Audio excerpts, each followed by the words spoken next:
એટલે જે એપ્સમ છે ને એને મને સીધી લિંક મોકલી દે ટ્રાય કરવા માટે કે કેવું રહે છે, બરાબર? એટલે વચ્ચે વચ્ચે કોઈ આજનો દિવસ મને હેરાન ના કરશો, કારણ કે રેકોર્ડ પહેલી વાર થતો હોય ને બેટા, એટલા માટે. હા બેટા. ના, ખાલી અવાજ જ.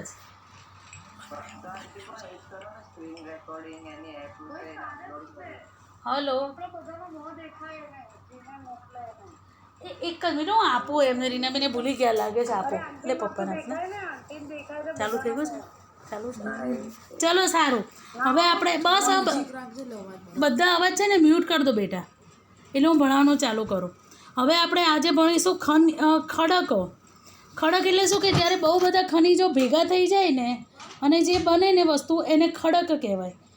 ખડક એ નક્કર બી હોઈ શકે, મૃદુ બી હોઈ શકે. કોઈ ખડક છે ને એકદમ કઠણ હોય અને કોઈ ખડક આમ તમે આમ કરો ને તો ભાંગી પણ જાય, મૃદુ હોય, પોચું હોય. પછી કોઈ ખડક તમે ઉચકી ના શકો એટલો બધો ભારે હોય, કોઈક હલકો હોય, કોઈક ખડક જોશો ને એની અંદર છિદ્રાળું હોય, કાણા કાણાવાળો હોય, અને કોઈ ખડક એમનેમ હોય, અછિદ્રાળું હોય. અને વિવિધ પ્રક્રિયાઓને કારણે જુદા જુદા પ્રકારના ખડકોનું નિર્માણ થાય છે. બધા ખડક એક સરખા નથી હોતા, અલગ અલગ હોય છે, જુદા જુદા. એ ખડકના પ્રકારો છે, વિભાગ પાડવામાં આવે છે. ખડકના 3 વિભાગ છે: અગ્નેય ખડક, પ્રસ્તર ખડક અને રૂપાંતરિત ખડક. ફરીથી બોલું છું, ખડક એટલે શું? તો ખડક એટલે શું કે 2 કે તેથી વધુ ખનિજો ભેગા થઈને જે પદાર્થ બને છે તે પદાર્થને ખડક કહેવામાં આવે છે. હવે ખડક કયા કયા પ્રકારનો હોઈ શકે? તો કે છિદ્રાળુ, અછિદ્રાળુ, ભારે, હલકા અને હા બેટા મૃદુ અને નક્કર હોઈ શકે છે. બોલ બેટા. હલો આંટી, હા આજે છે ને મારે હમણાં દોઢ પોણા 2 નેટ પૂરું થઈ જશે તો હું જતો રહીશ. કેમ નેટ પતી જશે 1:30? રાત્રે બહુ જોયું ને એટલે પતી ગયું. સારું થયું. હા તો હું ફટાફટ ભણાવવા માંડું છું, બરાબર? પછી હું જે લખાઈશ ને એના ફોટા મોકલી દઈશ. ચલો હવે ખડકો 1 કે તેથી વધુ, ફરતી બોલી જાઉં છું. 1 કે તેથી વધુ ખનિજોના બનેલા સંગઠિત પદાર્થને ખડક કહે છે. ખડક કયા કયા પ્રકારનો હોઈ શકે? નક્કર, હલકા, છિદ્રાળુ, અછિદ્રાળુ અને ભારે, હલકા અને મૃદુ હોઈ શકે છે. હવે આના હિસાબે ખડકના 3 પ્રકાર છે: અગ્નેય ખડક, પ્રસ્તર ખડક અને રૂપાંતરિત ખડક.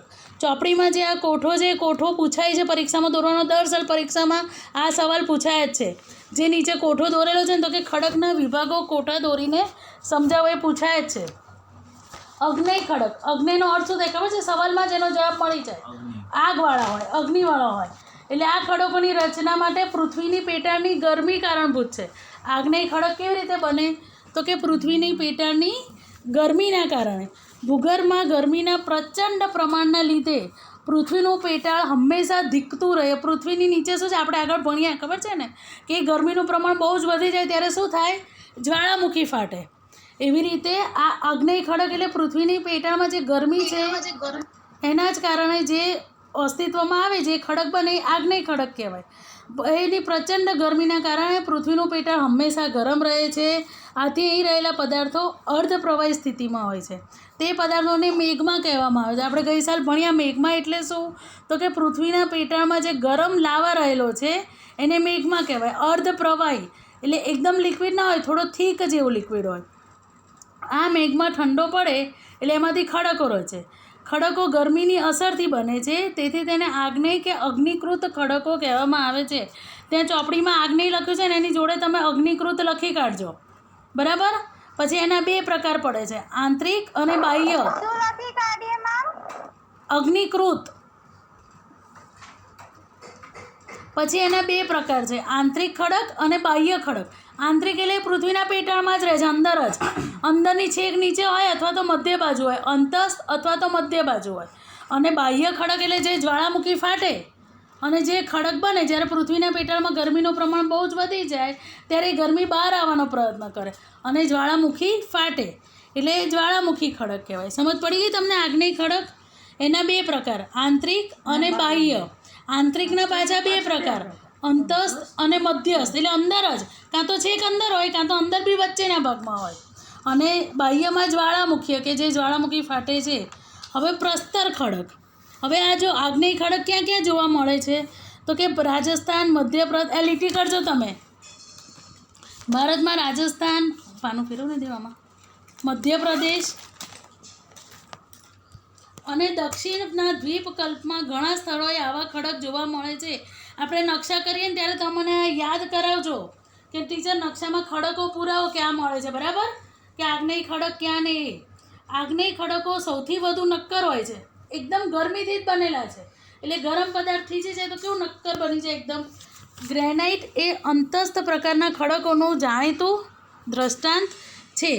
બેલ્સાલ્ટ પણ આ પ્રકારના ખડકો છે. હવે જો ગ્રેનાઇટ એ અંતસ્થ ખડક, સમજ પડી? ખડકના જે બે પ્રકાર છે, આંતરિક અને બાહ્ય. એમાં આંતરિકમાં અંતસ્થ લખ્યું છે ને, એની નીચે લખી કાઢો તમે ગ્રેનાઇટ. ચોપડીમાં અંતસ્થ લખેલું છે ને એની નીચે ગ્રેનાઇટ લખી કાઢો. અંતસ્થની નીચે ગ્રેનાઇટ લખી કાઢો એટલે તમને ખબર પડે કે ગ્રેનાઇટ એ અંતસ્થ છે, અંતસ્થ ખડક છે. આગ્નેય ખડકમાં અંતસ્થનો પ્રકાર છે. સમજ પડે છે ને તમને લોકોને? હવે પ્રસ્તર ખડક અને બેસાલ્ટ પણ આ પ્રકારના ખડકો છે, એટલે અંતસ્થ ખડકમાં બેસાલ્ટ પણ લખી કાઢો જોડે. અંતસ્થ ખડકમાં બેસાલ્ટ પણ લખી કાઢો બેટા. આપણે ભણ્યા આગ્નેય ખડક. હવે આગ્નેય ખડક પછી બીજું છે પ્રસ્તર ખડક. તો પાણી તથા અન્ય બળોની સંયુક્ત અસરથી આગ્નેય ખડક તૂટેલ ખડક પદાર્થોનું જળમાં નિક્ષેપણ થાય અને તેના સ્તર રચાય. જો પ્રસ્તર ખડક કેવી રીતે બને? આ ખડક બની ગયો પછી એની પર પાણીનું દબાણ આવે કાં તો બીજું અન્ય દબાણ આવે, તેના દબાણથી આ પ્રસ્તર ખડક હોય ને એ તૂટી જાય પછી એમાં પાણી ભળે પછી એના સ્તર ઉપર સ્તર રચાતા થાય અને વિવિધ સ્તરોનું નિક્ષેપણ થાય. અને આ સર્વપ્રથમ રચાયેલો હોય ને સૌથી નીચે હોય. આ પ્રસ્તર ખડકો ક્યાં હોય? સૌથી નીચેના સ્તર ઉપર, તેની ઉપરનું બીજું દબાણ આવે અને કાળક્રમે તે સ્તર રચના ધરાવતા ખડકો તૈયાર થાય, તેને પ્રસ્તર ખડકો કહેવામાં આવે છે. જો હું સમજાય તો પરથી આગ્નેય ખડક જે બની ગયા, બરાબર. હવે આગ્નેય ખડક ઉપર પાણીનું પ્રમાણ આવ્યું જોસ્તેથી, અથવા તો બીજા કોઈ બળ આવ્યું તો એ આગ્નેય ખડક તૂટી ગયા. આગ્નેય ખડક તૂટી ગયા પછી એકની પર એવી રીતે એના પડ રચાતા થાય. એટલે સૌથી નીચે હોય એની પર દબાણ આવે બીજા પડોનું. સમજ પડે છે? હું તમને સમજાવું છું. એ સૌથી નીચેનું હોય એની પર બીજા પડોનું શું આવે?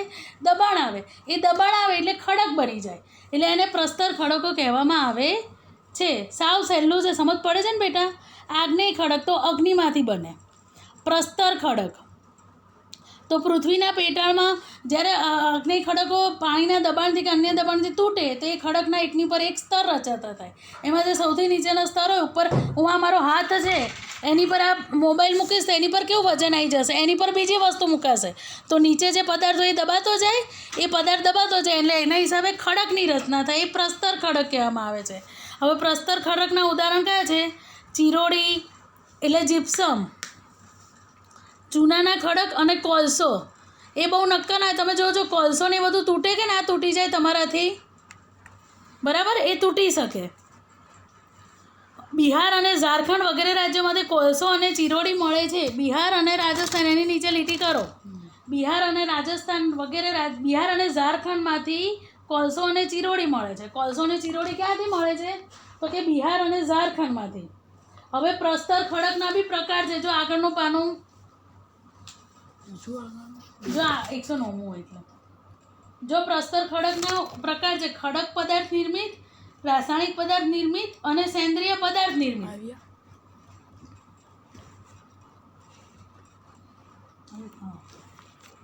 જો દેખાય તમને આમાં ચોપડીનો ફોટો બી મેં મોકલ્યો. પ્રસ્તર ખડકના પ્રકાર છે.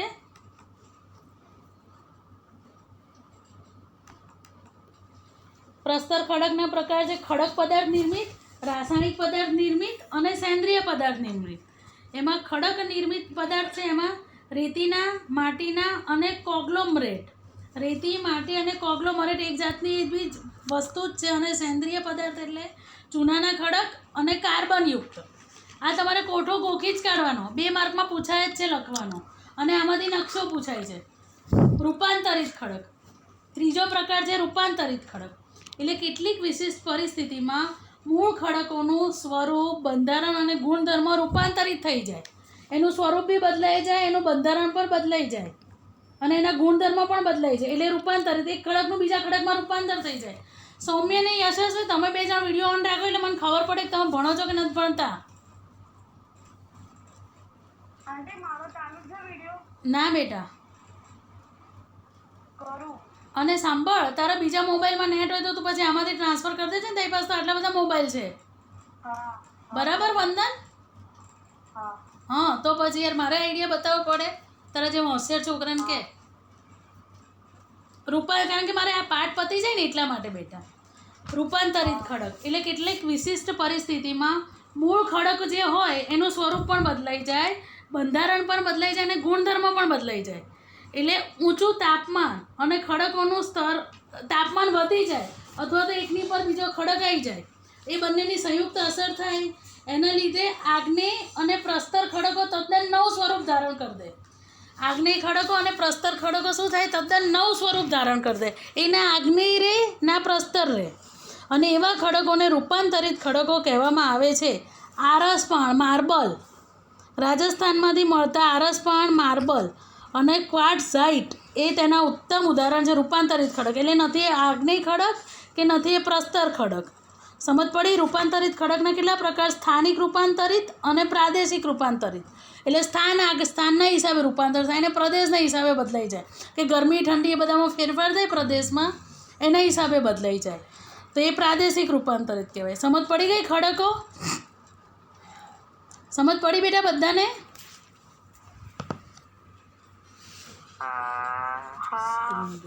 જીના ખડકોના પ્રકાર છે ને બેટા, જે ચોપડીનો કોઠો એ વાંચી જા. બસ બંધ કરતો બધા અવાજ.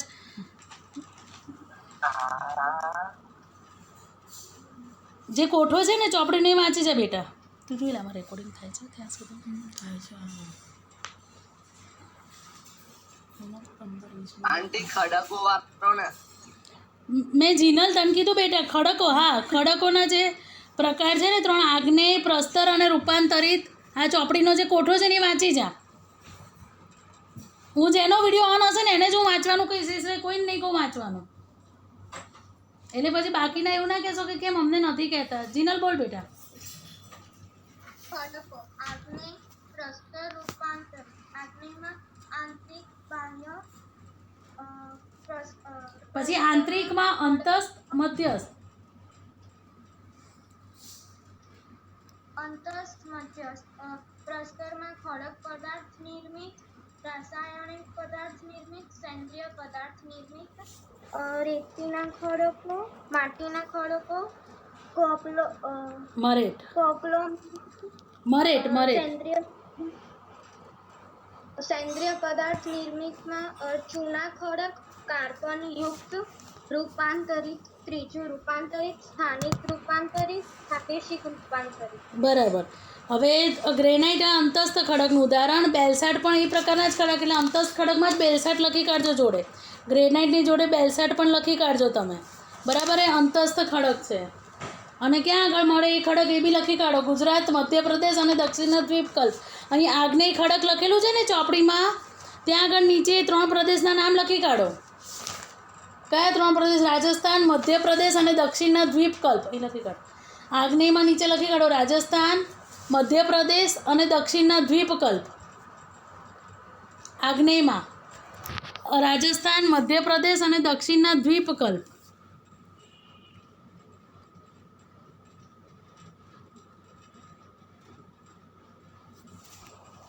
પછી પ્રસ્તર ખડક ક્યાં આગળ છે? બિહાર, ઝારખંડ. કોલસો, ચિરોડી, જીપ્સમ, ચૂનાના લખો એટલું. કોલસો, ચિરોડી, ચૂનો. પ્રસ્તરમાં લખો કોલસો, ચિરોડી ને ચૂનો. પ્રસ્તરમાં લખો કોલસો, ચિરોડી ને ચૂનો.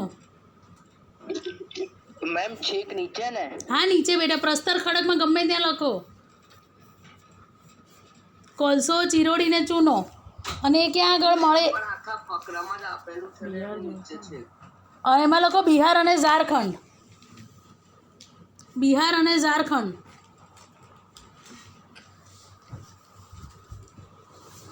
પછી રૂપાંતરિત ખડક ક્યાં આગળ છે? રાજસ્થાન. અને આરસપાણ અને ક્વાર્ટઝરાઇટ લખો. આરસપાણ, ક્વાર્ટઝરાઇટ રૂપાંતરિતમાં લખો નીચે. તમને એટલા માટે લખાવું છે કે તમે ખાલી આ કોઠામાં બી આટલું લખો ને, તમને કદાચ એનું અંદરનું લખતા ના આવડે ને, આ લખો ને તોય તમને 2 માર્ક આપી દે એ લોકો. સમજ પડી? વ્યાખ્યા લખીને ખાલી તમે આ કોઠો દોરી કાઢશો ને તોય તમને 2 માર્ક મળી જશે પૂરેપૂરા. એની અંદર જ આવી રીતે લખી કાઢો ને તમે તોય ચાલે કે ક્યાંથી મળે છે ને એમ. સ્થળ અને પ્રકાર કયા રીતના છે, જો આવી રીતે લખવાનું છે. લખ્યું ને આવી રીતે બધાએ? બરાબર. હવે ખનિજો આપણે ભણીશું. ખનિજો એટલે શું? કુદરતી કાર્બનિક અને અકાર્બનિક ક્રિયાથી તૈયાર થતા અને અમુક ચોક્કસ રાસાયણિક બંધારણ ધરાવતા પદાર્થોને ખનિજ કહેવાય. કુદરતી રીતે તૈયાર થાય અથવા તો માણસ બનાવે એમ. કુદરતી કાર્બનિક અથવા તો અકાર્બનિક ક્રિયાથી તૈયાર થતા અને ચોક્કસ રાસાયણિક બંધારણ ધરાવતા પદાર્થોને ખનિજ કહેવામાં આવે છે. ખનિજો પૃથ્વીની સપાટી કે પેટાળમાંથી ઘન પ્રવાહી કે વાયુ ગમે તે પછીનું પાનું પૃથ્વીના પેટાળમાંથી ઘન પ્રવાહ હજી આગળ બસ ઘન પ્રવાહી કે વાયુ ગમે તે સ્વરૂપે મળે છે. ખનિજો પૃથ્વીની સપાટીથી ભૂસ્તરીય રચના પર આધાર રાખે છે. કેટલા અંદર છે કે થોડાક બહાર છે. ભૂસ્તરીય જે રચના હોય ને આપણી પૃથ્વીની સપાટીની એના પર આધાર રાખે છે. હવે ખનિજો કયા કયા છે ખબર છે ને તમને? ખનિજો કોને કે લોખંડ, તાંબુ, સોનું, ચાંદી, જસત, ખનિજ તેલ, કુદરતી વાયુ, સ્લેટ, આરસપણ, હીરા, બધા ખનિજો જ છે. હવે આગળ જે આપણે ખડકો ભણ્યા ને એમાં અગ્નેય ખડકમાંથી કઈ ખનિજ મળે છે, પછી પ્રસ્તર ખડકમાંથી કઈ ખનિજ મળે છે અને રૂપાંતરિત ખડકમાંથી કઈ ખનિજ મળે છે એનું વર્ગીકરણ છે. જો તમે ચોપડીમાં લીટી કરજો, પછી આગળ કોઠો છે ને એમાં લખી કાઢજો પ્રસ્તર ખડકમાંથી મળતી ખનિજો. જો પ્રસ્તર ખડકમાંથી કઈ ખનિજો મળે? પહેલાં લોખંડ, તાંબુ, જસત, સોનું ને ચાંદી એટલે નક્કર. આ તમારા મગજમાં એટલું હોવું જોઈએ કે અગ્નિ ખડક એટલે નક્કર. બરાબર? અગ્નિમાંથી બને છે એટલે એકદમ નક્કર છે. તો તમે સોનાની બુટ્ટી તોડી શકશો? નહીં તોડી શકો. એટલે લોખંડ હાથથી તોડી શકશો? નહીં તોડી શકો. લોખંડ, તાંબુ, જસત, સોનું, ચાંદી એ અગ્નિ ખડકોમાંથી મળે, એકદમ નક્કર હોય. પછી કોલસો, ખનિજ તેલ અને કુદરતી વાયુ પ્રસ્તર ખડકમાંથી મળે. તમે આવી રીતે યાદ રાખશો ને તોય મળશે. અને આ બંનેમાંથી કશું જ નથી, નવા જ ગુણધર્મવાળી ખનિજ બને એટલે રૂપાંતરિત ખડક. એમાંથી કઈ તો કે સ્લેટ, આરસપાન ને હીરો, ચકચકિત વસ્તુ. સ્લેટ, આરસપાન ને હીરો એ રૂપાંતરિત ખડકમાંથી મળતી ખનિજો છે. તમારે ખનિજોમાં બી આ કોઠો પૂછાય છે. આ જે છે ને આ તમારે બધા નામ જાતે યાદ રાખવા પડશે. પરીક્ષામાં આમાંથી નકશા પૂછાય છે. એટલે તમે એવું ના માનશો કે પાઠ સહેલો છે. આગળનું જે મેં કાલ સવાલ પૂછ્યું છે એમાંથી બહુ નહીં પૂછાય. આ પાછળના પાઠમાંથી જ વધારે પૂછાય છે. આ પાઠમાંથી પછી હું તમને કહીશ કે કેટલા માર્કનું પૂછાય છે. જો ખનિજોનું વર્ગીકરણ આપણા રોજિંદા વ્યવહારમાં આપણે લગભગ 200 જેટલી ખનિજોનો સીધો કે આડકતરી રીતે ઉપયોગ કરીએ છીએ. રોજિંદા વ્યવહારમાં આપણે કેટલી ખનિજોનો ઉપયોગ કરીએ છીએ? 200 જેટલી. પણ ખનિજોનું સર્વસામાન્ય વર્ગીકરણ શક્ય નથી. એટલે સામાન્ય વર્ગીકરણ, સર્વમાન્ય વર્ગીકરણ શક્ય નથી. ખનિજનું વર્ગીકરણ તો ખનિજના કેટલા પ્રકાર? તો કે ધાતુમય ખનિજો, અધાતુમય ખનિજો અને સંચાલન શક્તિ માટે ઉપયોગમાં લેવી ખનિજો. ગાઈડ આપું બેટા. ખનિજોનું વર્ગીકરણ કઈ કયું છે? બોલને જવા. ધાતુમય, અધાતુમય અને સંચાલન શક્તિના આધારે વર્ગીકરણ. બોલ ક્યાં છે? આર્યું ખનિજોનું વર્ગીકરણ કોટો. ધાતુમય ખનિજો એમાં પહેલું કિંમતી ધાતુમય ખનિજો સોનું, ચાંદી, પ્લેટિનિયમ. હલકી ધાતુમય ખનિજો મેગ્નેશિયમ, બોક્સાઇટ, ટિટાનિયમ વગેરે. સામાન્ય ઉપયોગમાં લેવાતા ખનિજો લોખંડ, તાંબુ, સીસુ, જસત, કલાઈ, નિકલ વગેરે. પછી મિશ્ર ધાતુ રૂપે વપરાતા ખનિજો ક્રોમિયમ, મેંગેનીઝ, ટંગસ્ટન, વેનેડિયમ વગેરે. અધાતુમય ખનિજો ચૂનાના ખડકો, ચોક, એસ્બેસ્ટોસ, અબ્રક, ફ્લોરસ્પાર, જીપ્સમ, સલ્ફર, હીરા વગેરે. સંચાલન શક્તિ માટે ઉપયોગમાં લેવાતા ખનિજો કોલસો, ખનિજ તેલ અને કુદરતી વાયુ, યુરેનિયમ, થોરિયમ વગેરે. સમજ પડી? આ ખનિજોનું થયું. વર્ગીકરણ. તો ખનિજોનું વર્ગીકરણ કેટલા પ્રકાર છે? તો 3 પ્રકાર. પહેલો પ્રકાર ધાતુમય ખનિજો, બીજો પ્રકાર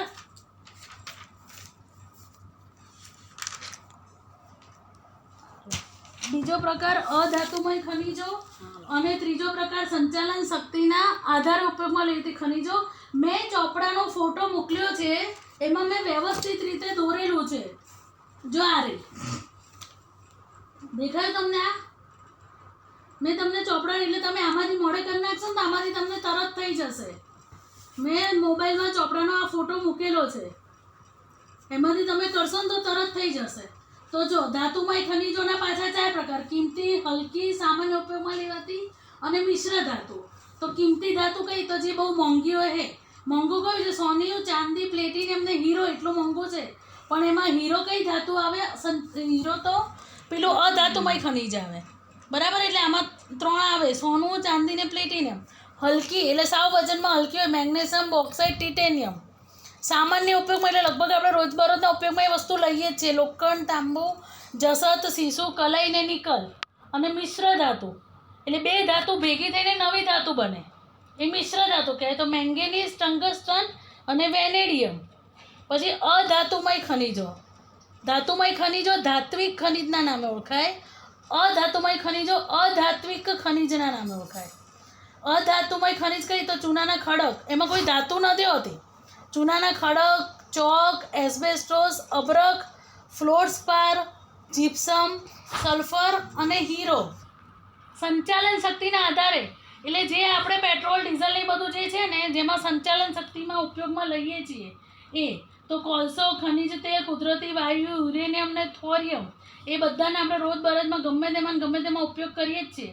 એટલે આપણે રોજિંદા જીવનમાં લગભગ કેટલી ધાતુઓનો ઉપયોગ કરીએ છીએ? 200 જેટલી ધાતુઓનો ઉપયોગ રોજિંદા જીવનમાં આપણે કરીએ છીએ. સમજ પડી આટલી તમને? સૌમ્ય? હા સૌમ્ય, ખનિજોનું વર્ગીકરણ છે ને ધાતુમય, અધાતુમય ને સંચાલન શક્તિનું એ વાંચી જાય. ચલ ચોપડીમાંથી. હા, જેનો વિડીયો ઓન હશે મેં કીધું છું એને જ વંચાઈશ. ક્યાંથી વાંચો આંટી? ફરીથી બોલો. ખનિજોનું વર્ગીકરણ છે ને એ વાંચ. 1, 2, 3 બંને ને? હા આંટી આપણે હા બેટા. આપણા રોજિંદા વ્યવહારમાં લગભગ 200 જેટલા ખનિજોનો ઉપયોગ સીધી કે આડકતરી રીતે થાય છે. ખનિજોનું સર્વમાન્ય વર્ગીકરણ શક્ય નથી. તેમનું સામાન્ય વર્ગીકરણ નીચે પ્રમાણે કરી શકાય: 1. ધાતુમય ખનિજો. કિંમતી ધાતુમય ખનિજો: સોનું, ચાંદી, પ્લેટિનિયમ વગેરે. 2. હલકી ધાતુમય ખનિજો: મેગ્નેશિયમ, બોક્સાઇટ, ટિટાનિયમ વગેરે.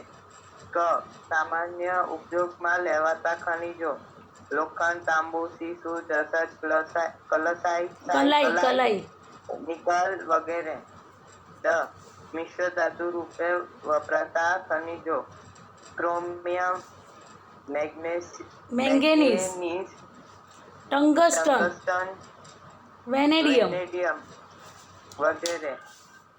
બીજું અધાતુમય ખનિજો: ચૂનાના ખડકો, ચોક, એસ્બેસ્ટોસ, અબરખ, ફ્લોરસ્પાર, જીપ્સમ, સલ્ફર, હીરા વગેરે.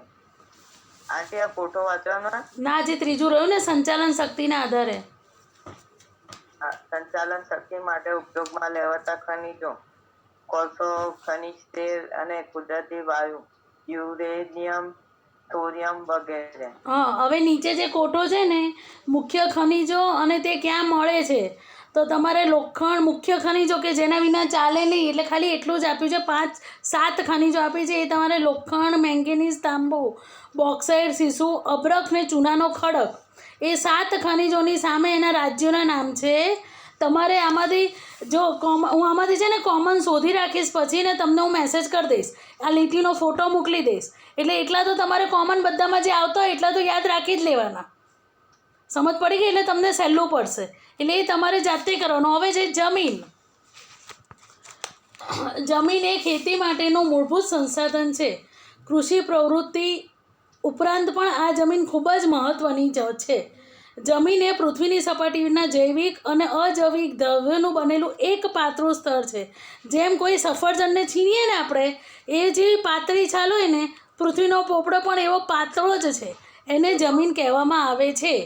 પૃથ્વીના પોપડાનો જે ઉપરનું પાતળું સ્તર છે ને, એને જમીન કહેવામાં આવે. સફરજનની છાલ કેવી પતલી હોય, બસ જમીનનું ઉપરનું પૃથ્વીનું ઉપરનું પાતળું પોપડું એ પતલું હોય, એને જમીન કહેવામાં આવે છે.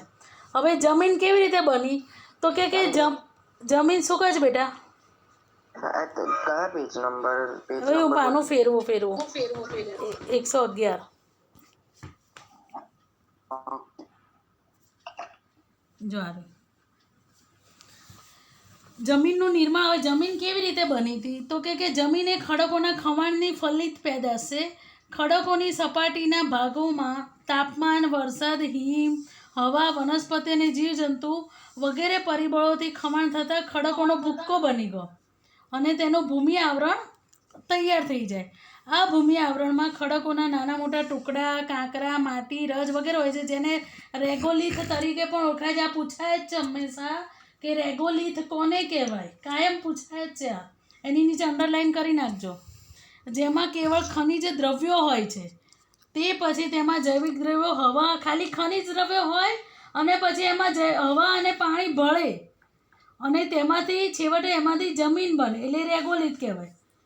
જમીન નિર્માણની આ પ્રક્રિયા ઘણા લાંબા સમયની, જેવું નહીં કે આજે થયું ને આજે જ બની ગયું, બહુ જ લાંબા સમયની પ્રક્રિયા છે.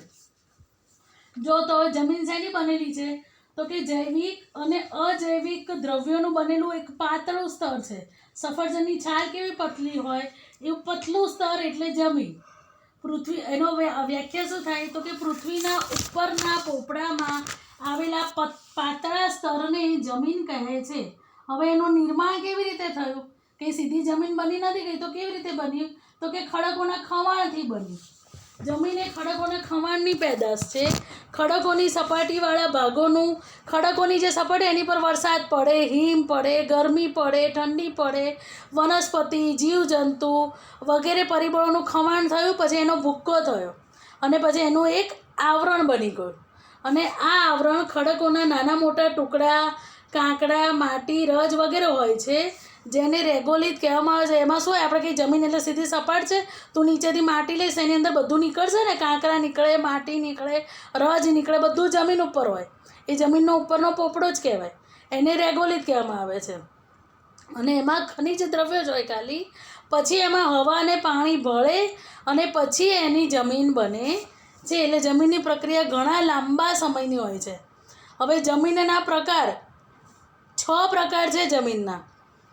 કાંપની જમીન, કાળી જમીન. ગઈ સાલ તમે થોડું ભણ્યા હતા, આમાંથી જમીનોના પ્રકાર થોડાક ભણ્યા હતા. કાંપની જમીન, કાળી જમીન કે રેગોળ જમીન, રાતી જમીન એટલે લાલ કલરની હોય જમીન, પડખાઉ જમીન કે લેટરાઇટ જમીન, પર્વતીય જમીન એટલે પર્વતના ઢોળાવમાં જે જમીન હોય ને એ પર્વતીય જમીન કહેવાય, અને રણ પ્રકારની જમીન એટલે રણ પ્રદેશમાં જે જમીન હોય ને એ રણ પ્રકારની જમીન કહેવાય. હવે કાંપની જમીન, ચલો તમને ખબર છે કાંપની જમીન ક્યાં જોવા મળે, બોલો?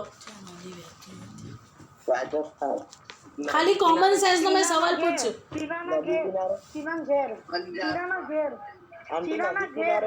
હા બરાબર છે. હા સારું. કાંપની જમીન ક્યાં જોવા મળે, કે જ્યાં આગળ બહુ જ બધું પાણી હોય, વરસાદ આવતો હોય અને ત્યાં આગળ કાંપ ઠલવાયા જ કરતો હોય. આગળ આપણે ભણ્યા કે જમીનના 2 પ્રકાર કયા, આગળ ભણ્યા આપણે, ખબર છે? એનો તફાવત મેં તમને કરવા આપ્યો છે, ખદર અને બાંગર. તમે પહેલા કીધેલું આંટી કે કાંપવાળી જમીન માહિતી. હા, જ્યાં જૂનો કાંપ હોય અથવા તો નવો કાંપ હોય. હવે કાંપની જમીનના 2 પેટા પ્રકાર પડે, ખદરવાળી કાંપની જમીન અને બાંગર કાંપની જમીન. જ્યાં નવો કાંપ હોય એને ખદર કહેવાય. એટલે જ્યાં આગળ નવો કાંપ એટલે શું, કે જ્યાં વરસાદનું પાણી એમ વહીને જતું રહે તરત, ત્યાં નવો કાંપ પથરાય. અને જ્યાં વર્ષોથી કાંપ પથરાય જૂનો કાંપ હોય એ બાંગર કહેવાય. નદીની નજીકના ક્ષેત્ર હોય ને ત્યાં આગળ ખદર હોય, કે ત્યાં આગળ નદીનું પાણી ઠલવાયા કરે, એટલે ત્યાં આગળ ખદર જમીન થઈ જાય, ત્યાં નવો પાક આવે. અને જ્યાં આગળ ઉપરવાસ હોય ત્યાં એકની પર એક કાંપ પથરાતો થાય એ જૂનો કાંપ હોય એ બાંગર કહેવામાં આવે. બરાબર. કાંપની જમીનના બે પ્રકાર, ખદર અને બાંગર. ખદર ક્યાં જોવા મળે કે પૂરના મેદાનોની નજીકનો જે જમીનનો ભાગ હોય એ ખદર અને ઉપરવાસનો એટલે દૂરનો ભાગ થઈ જાય એ બાંગર.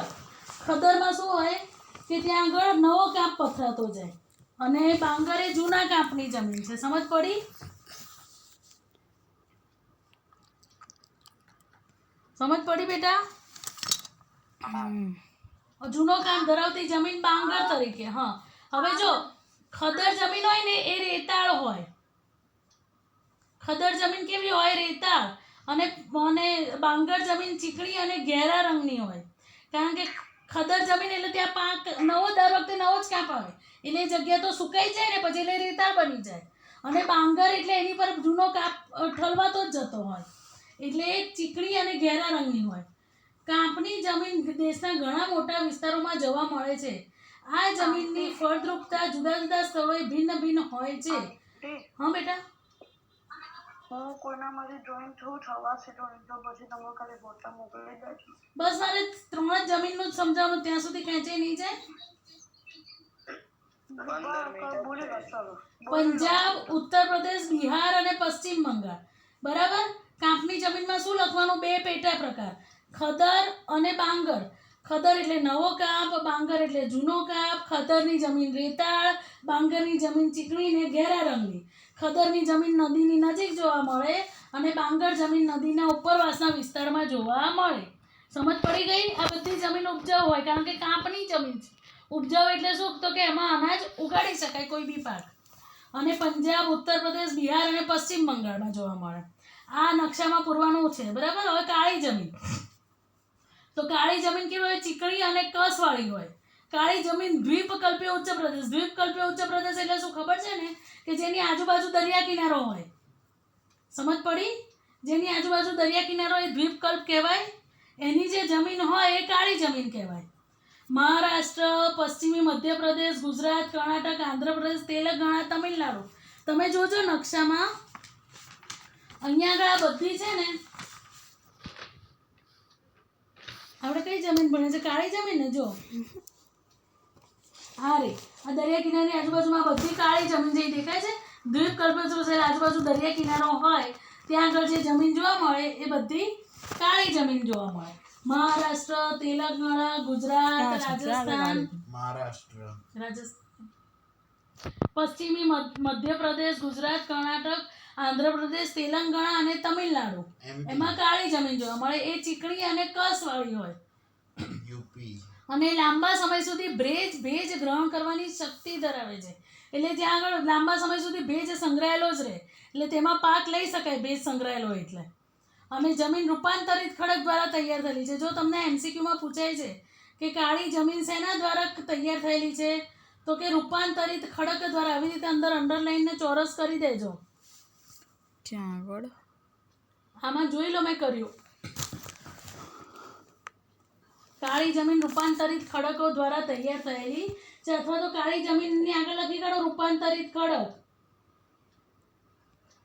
કાળી જમીનની આગળ રીતે લખી કાઢો રૂપાંતરિત ખડકથી એટલે તમને ખ્યાલ આવી જશે કે રૂપાંતરિત ખડકની બનેલી છે. અને કપાસ કપાસની કાળી જમીન અમે તમને ગઈ વખતે સમજાય તું? તમારે આવતું હતું કઈ આવું? અને રેગુરના નામે ઓળખાય છે. રાતી જમીન એટલે લાલ હોય એટલે જમીનમાં લોહ તત્વ હોય. સૌમ્ય અવાજ મ્યુટ કરને બેટા. માનિત.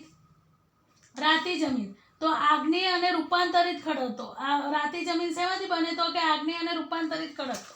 આવી રીતે ચોરસ કરી નાખો. આગ્નેય અને રૂપાંતરિત ખડકમાંથી રાતી જમીન બને. એમાં લોહ તત્વ અને સેન્દ્રિય પદાર્થોનું પ્રમાણ વધુ હોય એટલા માટે એ રાતી હોય છે. એનો રંગ રાતો હોય. લોહ તત્વ અને સેન્દ્રિય તત્વોના લીધે. લોહ તત્વ એટલે લાલ, લોહી એટલે લોહ તત્વ લાલ રંગનું હોય. અને આ જમીન છિદ્રાળુ અને ઉપજાઉ હોય. છિદ્રાળુ હોય એટલે કાણાવાળી હોય. આ જમીન કઈ જમીન કાણીવાળી હોય? તો કે રાતી જમીન. રાતી જમીન શેની બનેલી હોય? બોલો. લોહ તત્વ અને સેન્દ્રિય પદાર્થોની. રાતી જમીન શેની બનેલી હોય? તો કે લોહ તત્વ અને સેન્દ્રિય પદાર્થોની. રાતી જમીન કેવી હોય? તો કે છિદ્રાળુ અને ઉપજાઉ. કયા ખડકોમાંથી બની રાતી જમીન? તો કે આગ્નેય અને રૂપાંતરિત ખડકોમાંથી રાતી જમીન બને છે. અને એટલું પૂછાય કે રૂપાંતરિત ખડકમાંથી કઈ જમીન બની? તો કાળી જમીન. બંધન છે કે ગોવા, તમિલનાડુ, કર્ણાટક, આંધ્રપ્રદેશ, ઓડિશા અને ઝારખંડના કેટલાક ભાગોમાં રાતી જમીન જોવા મળે છે. હા બેટા. હા તમે દેખાતા નથી અને પેલો બુકનો ફોટો હોય ને એ નથી દેખાતો. એક જ મિનિટ હો. તો આંટી મારામાં તમે નહીં દેખાતા. તો બેટા એ તારામાંથી પ્રોબ્લેમ હશે. આંટી દેખાય છે. જો તમારામાંથી નીચે છે ને વિડીયો શેરિંગનું બટન છે ને એ તો હા બેટા એ તો ચાલુ જ છે મેમ પણ દેખાતા નહીં તમે તે. હા હા એટલે હવે શું કરશું બકા? મને બુક દેખાડવા માટે મેં ચોથું બટન પણ નહીં દેખાતા. મારામાં પણ નહીં દેખાતા.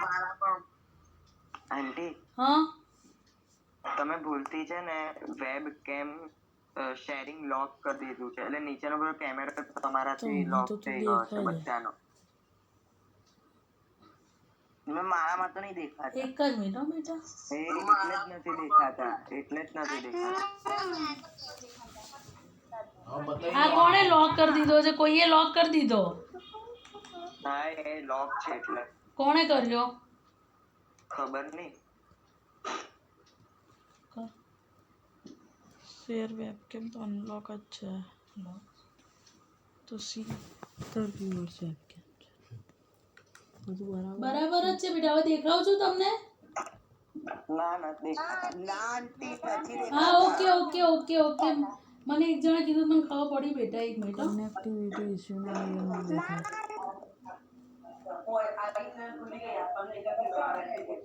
હવે દેખાવ છું? અભી તો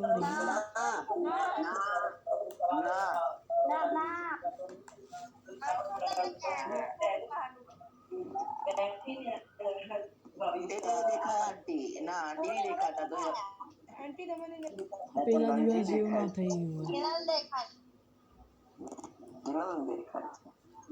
પેલા દિવસ જેવું ના થઈ ગયું હોય. કઈ વાંધો નહીં. તમને મારો અવાજ તો સંભળાય છે ને? પેલું બંધ. હા બસ તો કઈ નહીં. અવાજ સાંભળો. મને ખબર નથી આમાં શું થયું.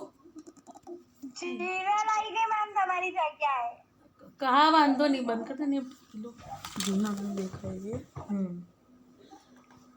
એક જ મિનિટ હો બેટા.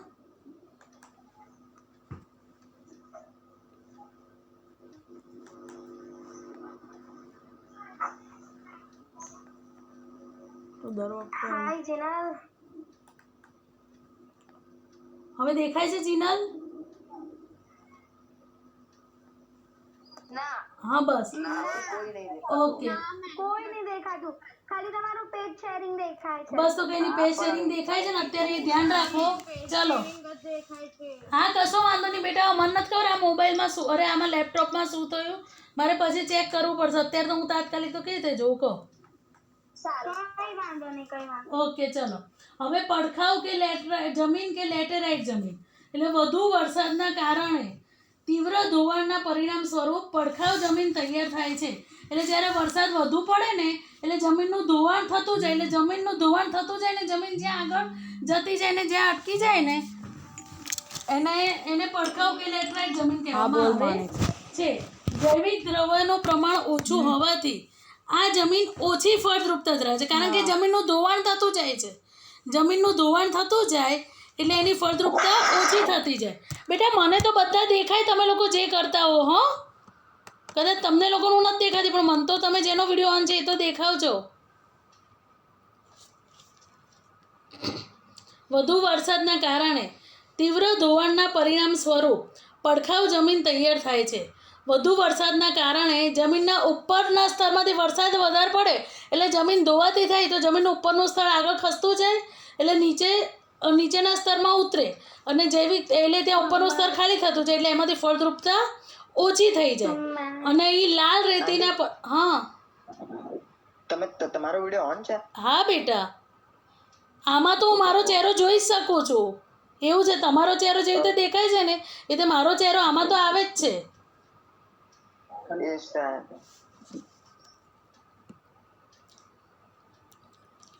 વધુ વરસાદને કારણે જમીનના ઉપરના સ્તરમાંથી પોષક તત્વો ધોવાઈને નીચેના સ્તરમાં ઉતરે છે.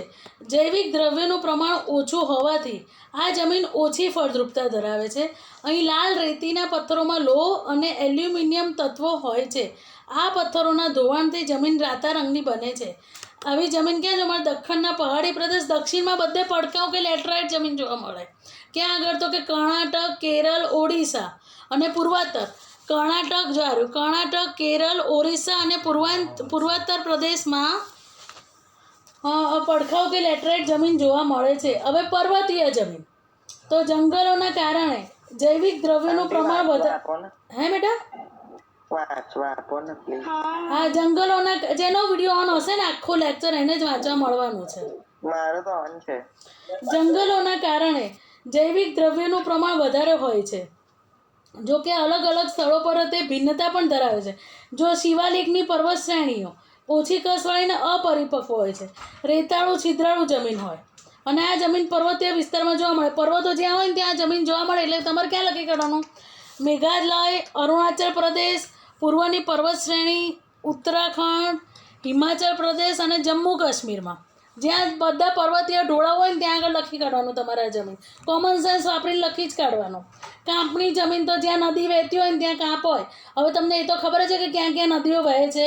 પંજાબમાં ને બધે ત્યાં આગળ પંચ નદીઓનો પ્રદેશ ને એ બધું. એવી રીતે કોમન સેન્સ વાપરી યાદ રાખવાનું તમારે. હવે રણ પ્રકારની જમીન એટલે જ્યાં વરસાદ ઓછો પડે છે એ જમીન શુષ્ક છે. અને ત્યાં આગળ એ રણ ક્યાં આગળ છે? આપણે અહીંયા રાજસ્થાનમાં, બરાબર? એટલે ગુજરાત, રાજસ્થાન, પંજાબ અને હરિયાણામાં રણ પ્રકારની જમીન જોવા મળે છે. ક્ષાર કણોની અધિકતા અને જૈવિક પદાર્થોની ઓછપ જોવા મળે છે. સિંચાઈની સગવડથી આ જમીનમાં ખેતી શક્ય નથી. આમ આબોહવા અને ભૂપૃષ્ઠના વૈવિધ્યને કારણે દેશની જમીનમાં ઘણી વિવિધતા જોવા મળે છે. ફટાફટ બધા ચોપડોને પેન લો.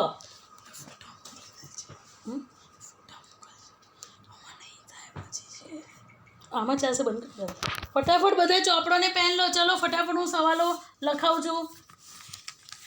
બધા વિડીયો ઓન કરતો 5 જ મિનિટ.